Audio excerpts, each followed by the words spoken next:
Hola, ¿qué tal? Compañeros, colegas, amigos latinoamericanos. Estoy encantada de estar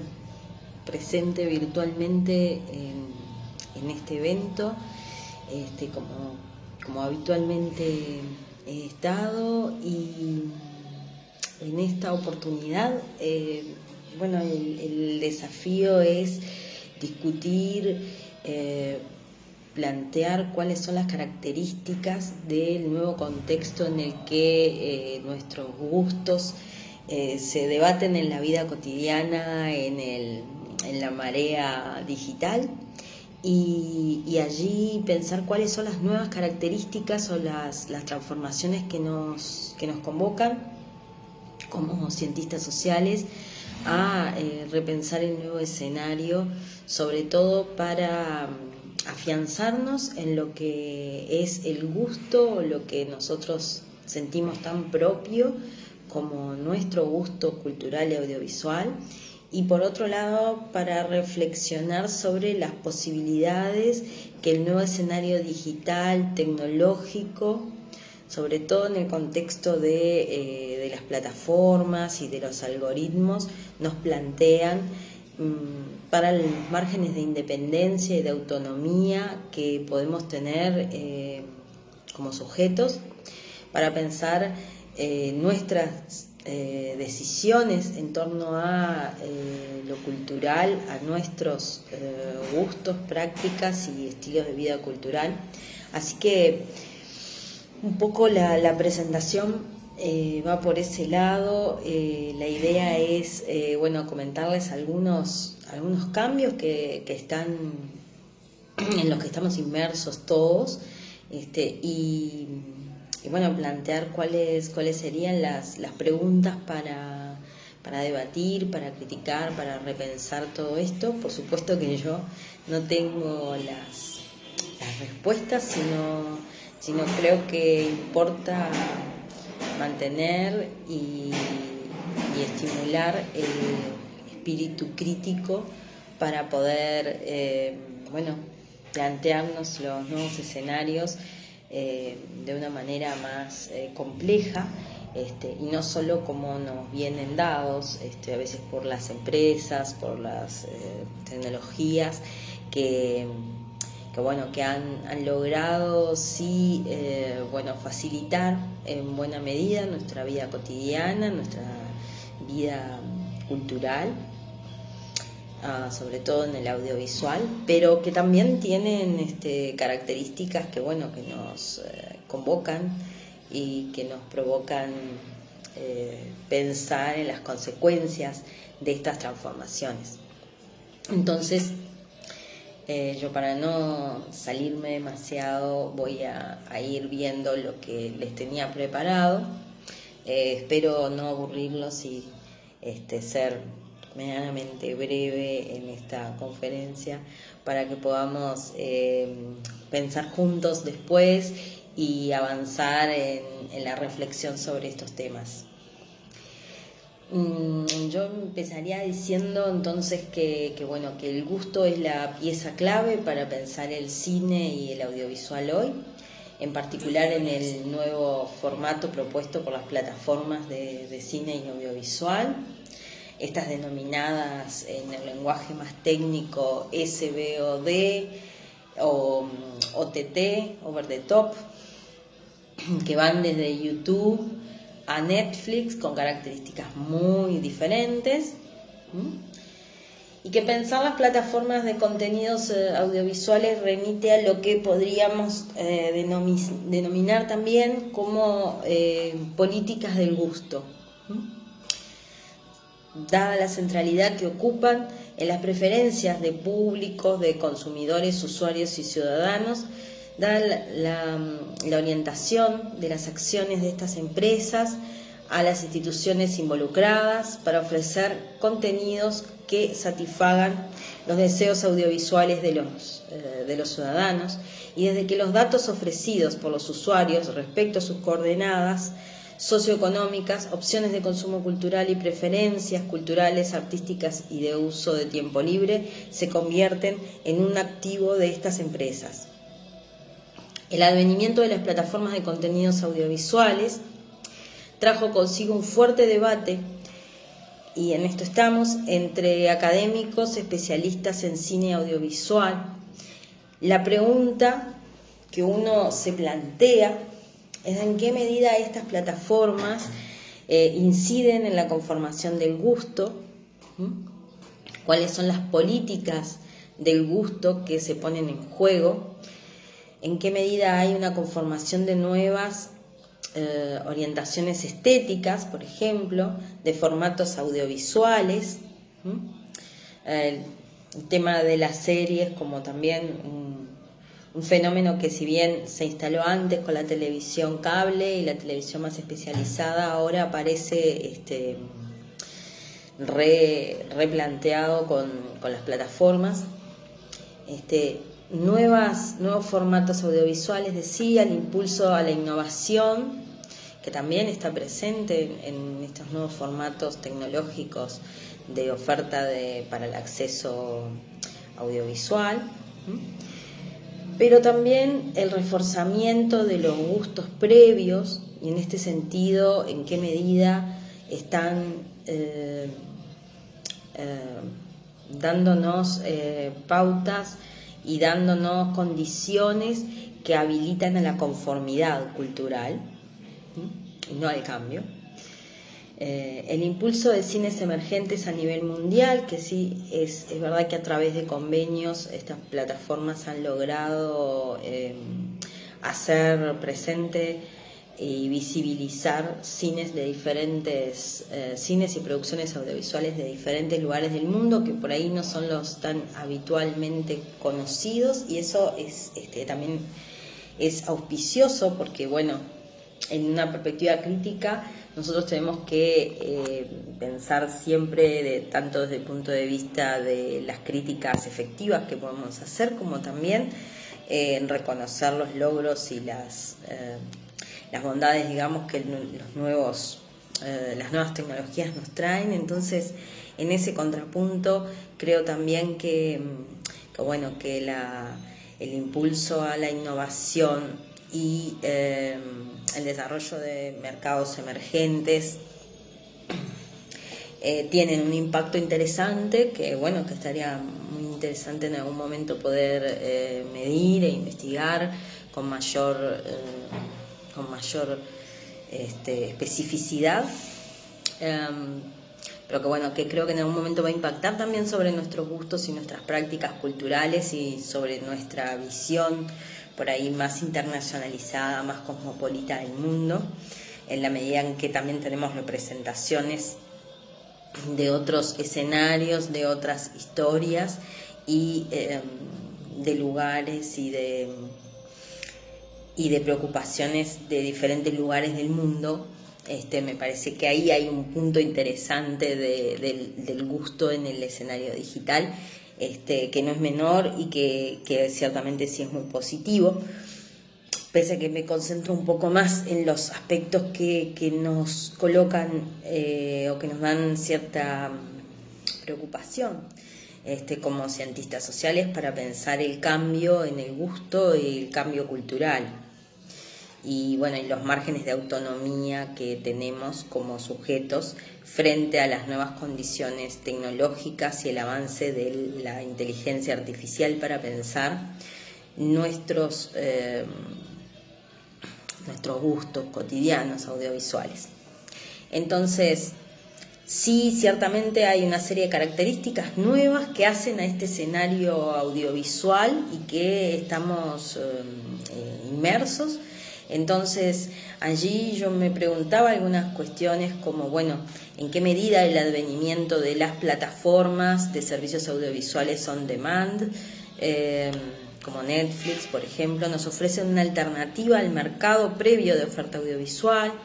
¿En qué medida estas plataformas nos acercan contenidos originales, creativos e innovadores, que era un poco lo que veníamos hablando? ¿Qué efectos pueden tener la aplicación de algoritmos en la selección de la oferta para cada uno de nosotros? Si la aplicación de algoritmos implica un corset para el cambio en las preferencias audiovisuales y cinematográficas, pensando a mediano y a largo plazo. ¿En qué medida la aplicación de inteligencia artificial para personalizar la oferta impulsa patrones de conformidad cultural, que era lo que les planteaba antes?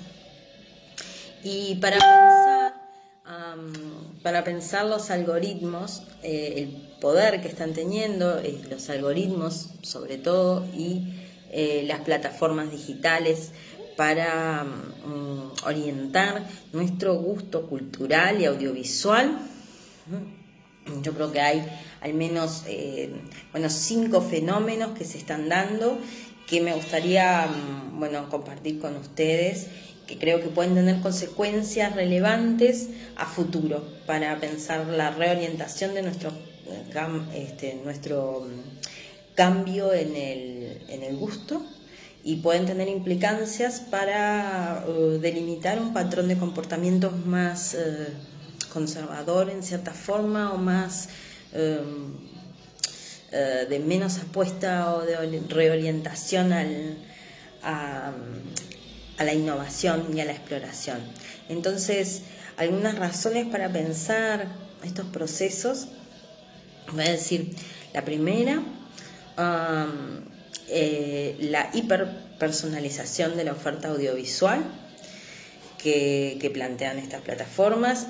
Tiene como contrapartida una elección cultural dictada por la aplicación del algoritmo.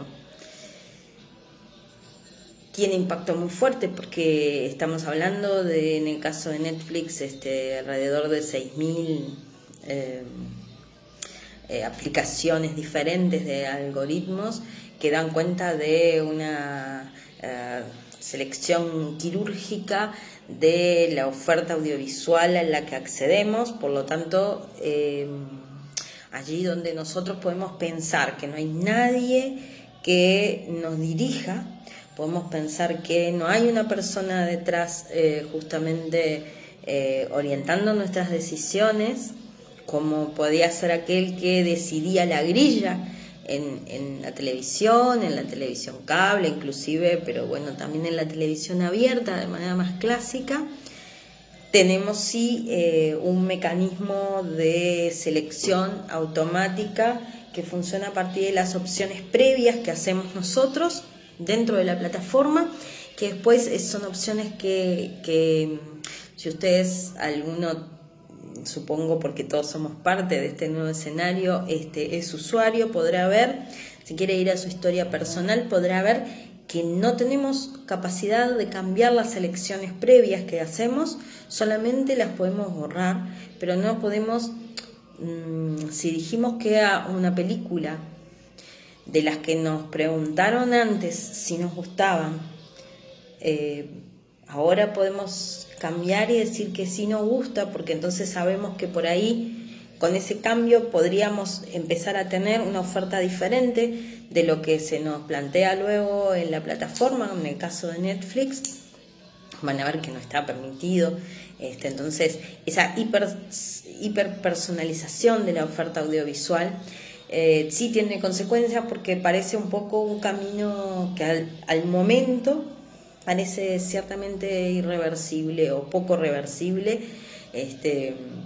y por lo tanto allí hay una aplicación de inteligencia artificial y de tecnologías que hace que quedemos dentro de esa microselección que es absolutamente personalizada, pero que luego tiene como una rigidez que parece, ciertamente para quienes trabajamos sobre el gusto puede ser preocupante. En segundo lugar, el gusto audiovisual en plataformas centradas en la modernización del gusto del consumidor estimula también lo que se ha dado a llamar FOMO o Fear of Missing Out, que es la necesidad de pertenencia y de permanencia en el grupo, que nos plantea el desafío de mantenernos conectados, el seguimiento de las novedades de la red, y que juega con el miedo a quedar fuera del entorno social. Este fenómeno opera bajo la impronta de aprobación y de validación social que todos tenemos como seres sociales. Así que nuestros gustos en diferentes plataformas Facebook, en Twitter, pero también cuando trabajamos en las plataformas de acceso a contenidos audiovisuales, como decíamos, Netflix es por ahí la más relevante para nosotros los latinoamericanos. Son mecanismos, operan mecanismos allí que nos empujan a emprender acciones mutuas que nos reconectan, pero que nos mantienen cautivos, gracias a que, bueno, nos sentimos partícipes de lo que va sucediendo en nuestros entornos más próximos, y esto hace que, bueno,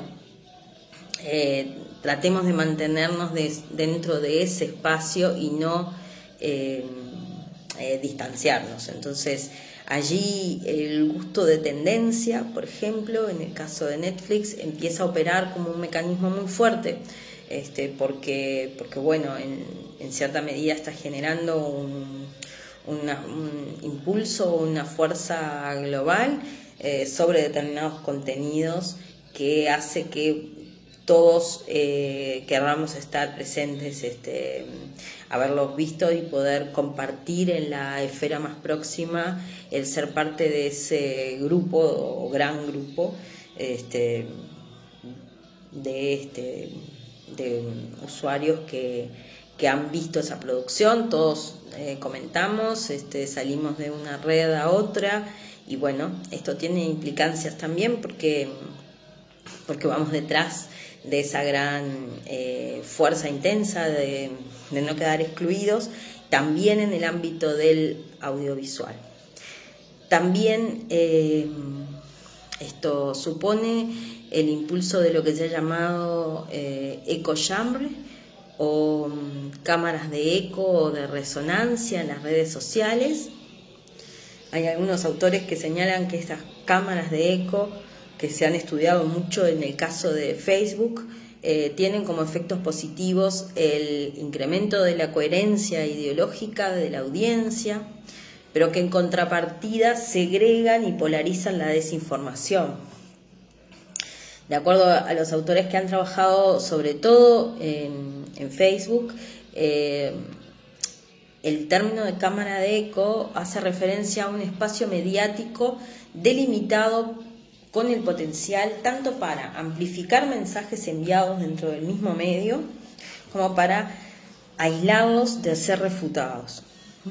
Entonces se convierten en marcos de referencia común, con circuitos de retroalimentación positiva para aquellos que escuchan, que leen y observan estos medios, algo que alimenta la mediación algorítmica y la aplicación de burbujas de filtro, que también es otro proceso que opera fuertemente en las plataformas audiovisuales. Con esto, el aumento de las opciones a las que accedemos en el ámbito digital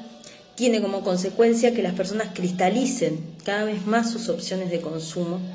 refugiadas en lo que previamente conocen y les gusta. Entonces, el aumento de las ecochambres o de las cámaras de eco tiene como consecuencia permanente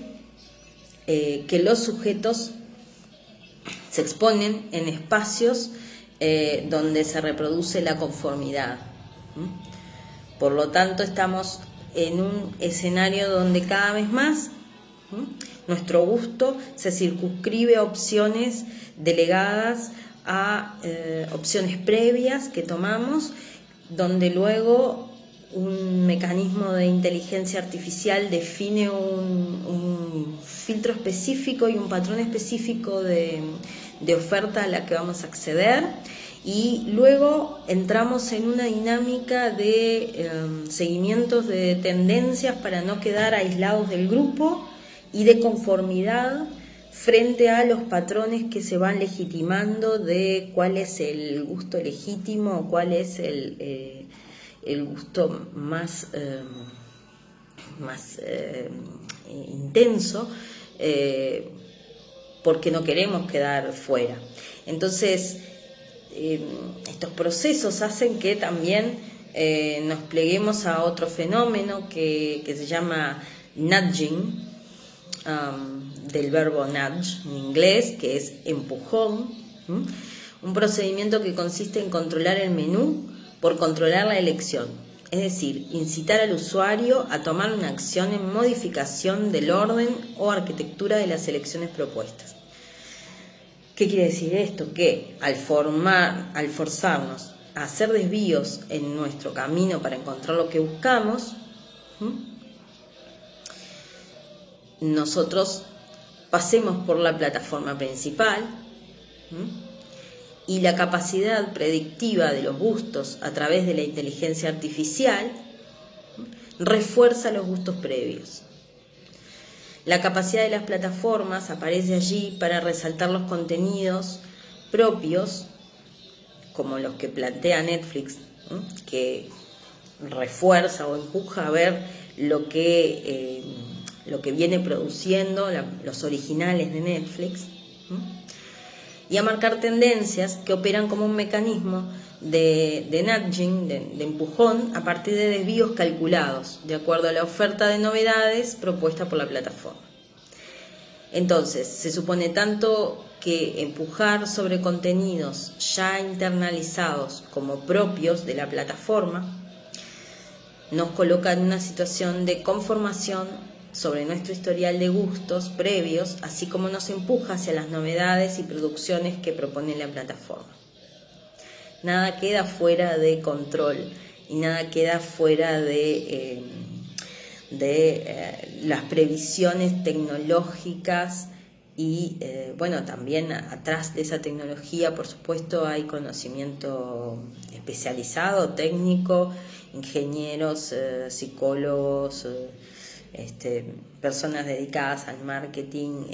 hay una serie de equipos, pero que a través de mecanismos ya de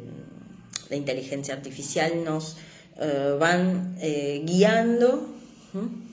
hacia determinados contenidos. Algo que uno diría, en las teorías de efectos de los medios, en las teorías de la capacidad de los intermediarios culturales también de definir el gusto. Uno se preguntaría, ¿cuál es la novedad acá? Yo creo que la novedad más fuerte es que esto se hace a través de tecnologías y que nos dan una falsa idea de libertad absoluta, cuando en realidad estamos mucho más ceñidos y mucho más encorsetados a lo que la inteligencia artificial nos viene proporcionando, que por supuesto nos genera un sentimiento de confort inmediato, pero que es un poco placebo, porque ese confort inmediato se logra a cambio también de delegar en las decisiones tecnológicas, en el operativo tecnológico, luego de delegar allí nuestra capacidad crítica de definir lo que nos gusta, nuestra capacidad de cambiar, de tomar decisiones que no sean siempre racionales, que no siempre estén de acuerdo a lo que habíamos previsto antes. Y entonces también ahí hay un riesgo para la innovación desde nuestro lugar, y no solo la innovación que sí nos trae Netflix en este caso, porque es verdad que ha innovado las formas de producir, ha innovado los escenarios y los contenidos, pero es como una innovación controlada o una innovación sin riesgo, tecnológicamente mediada para poder garantizar la conformidad de nosotros como públicos usuarios. Entonces, desde el lado de nosotros como públicos, usuarios, audiencias, ciudadanos, desde cualquiera de esos lugares y sobre todo desde personas, de humanos, tenemos que preservar siempre esa capacidad crítica de pensar las consecuencias, las positivas y las negativas. No quisiera con esto que nos planteáramos una hipótesis absolutamente apocalíptica. Yo quiero sí dejar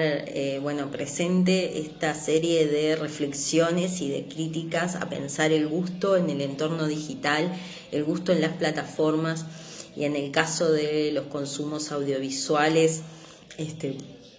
sobre todo qué pasa cuando empezamos a delegar nuestras opciones, nuestros gustos, nuestras formas de clasificar y de pensar nuestras opciones en mecanismos artificiales, de inteligencia artificial y de tecnologías, y pensar que, sobre todo, si bien nos apela a la conformidad, a ordenarnos la marea de oferta que hay en audiovisual, y es verdad que es muy placentero tener quien o qué nos ofrezca contenidos personalizados. Creo que también tenemos que tener presente esto para, sobre todo como cientistas sociales, pensar a futuro las consecuencias potenciales del escenario digital para el gusto cultural. Y no he hablado de otras cuestiones que son también muy relevantes en el gusto, en el acceso a las plataformas, como el binge watching, que en cierta forma lo transformó todo para la industria audiovisual, porque esta idea de maratones de visualización, sobre todo de series, ha cambiado mucho los usos, las prácticas, la forma de acercarnos a un contenido, la inmediatez y el impulso a verlo y a terminarlo en el momento. También nos empoderó también en cierta forma de no esperar que una cadena de televisión o una empresa de cable nos fuera ofreciendo en cuentagotas nuestras historias, o perseguirlas a través del mundo a ver dónde se habían terminado antes. Creo que eso fue un gran acierto en su momento para el éxito de Netflix como empresa, pero nos plantea ahí otros desafíos, también como cientistas sociales, a pensar cuáles son las nuevas formas de visionado, cuáles son los impulsos que nos guían y los mecanismos ahí de autocontrol también, porque se generan también otras formas de consumo adictivo en el caso de niños y jóvenes. Entonces, son aspectos también a tomar en cuenta, a repensar y a trabajar entre todos para tener más conocimiento original sobre fenómenos nuevos, de los cuales poco sabemos también, porque estamos inmersos, estamos en un momento de coyuntura en el que todo está sucediendo. Entonces también hay que poder reflexionar y a su vez, creo yo, impulsar investigaciones que nos permitan conocer más cómo se dan estos procesos, y sobre todo nosotros latinoamericanos poder hacer investigaciones comparadas que nos permitan ahondar en estos procesos con las características más específicas que hacen a nuestra especificidad como latinoamericanos, a una realidad diferente, a un ecosistema distinto de medios, a una relación diferente a la que tienen los norteamericanos y los que tienen los europeos con sus sistemas audiovisuales previos. Entonces por ahí las ineficiencias o los costos de las empresas de cable también han sido motores para el impulso de las plataformas en nuestro continente. La falta de diversidad de la propuesta de las empresas de cable con respecto a otros continentes, a televisión europea o asiática, ha hecho también un poco a que, creo yo, que se perciba la novedad de plataformas, de las características como las de Netflix, de acercarnos el mundo audiovisual por bastante poco dinero en relación a las otras empresas y bueno, plantearnos ser parte del mundo, ¿no? Con esto de del estreno mundial, de series originales que aparecen en tendencias globales, bueno, nos permiten ser parte de una discusión mundial y una especie de espejismo de integración global. Entonces, bueno, creo que es bien interesante, es bien importante el tema, y bueno, estas son apenas unas reflexiones para compartir con ustedes y quedo como siempre a buena disposición de todos como colegas. Sería muy interesante empezar a ver cada vez más investigaciones sobre todos estos temas en diferentes lugares de nuestro continente y bueno, que tengan un buen congreso. Les mando saludos desde Montevideo, Uruguay.